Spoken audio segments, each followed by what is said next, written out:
kala ingango kala technique soki yo likate c'est que ozali goy pona ba handicapé ba comprendre idéologie azali ko sala musala ba vélo tokende ko tala na compte ya lingala facile bolanda reportage ya David Tsala na Pati Mwamba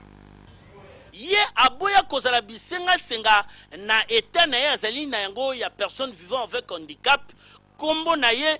boyo bosala azwa likanisi ya ko monter ba vélo moteur nde ba benga kango to ba vélo ya ba handicapé pona ko sunga bande ko mususu ba handicapé oyo bazali na pasi caméra lingala facile na cadre kala ngong kala technique to kendaki na télé na ye awa toze na centre d'handicapé oyo zaka na avenue Wileri na commune ya Gombe boyo kaye moko ntenga azali ko expliquer likanisi oyo azulaki yango wapi eza ba ide moko tozali nango banda kala me ba soutien des ezalaki te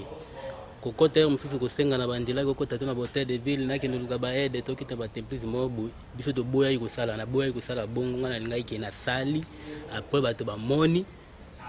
nde sikoyo confirmer ki musala bazosala yango ezomona yango na osenga ka soutien na bakonja mboka oyo aza na motema ma aide evo eza teke evo moko moto abanda yango mpe tokata po tokokatana na biso ngai nakokatana ngai mpo naza na mbongo te me naza na ngai ni ide ya bien nasali na ngai baforme yango me bamateriel na loko eza te tokokatana mpe na biso mboyo bosala azwa likanisi oyo mpo na kosunga libota na ye au lieu alelelaka kaka bakonzi au lieu ayaka kosalaka mobulu na porte ya bureau ya bakonzi exemple à suivre terrible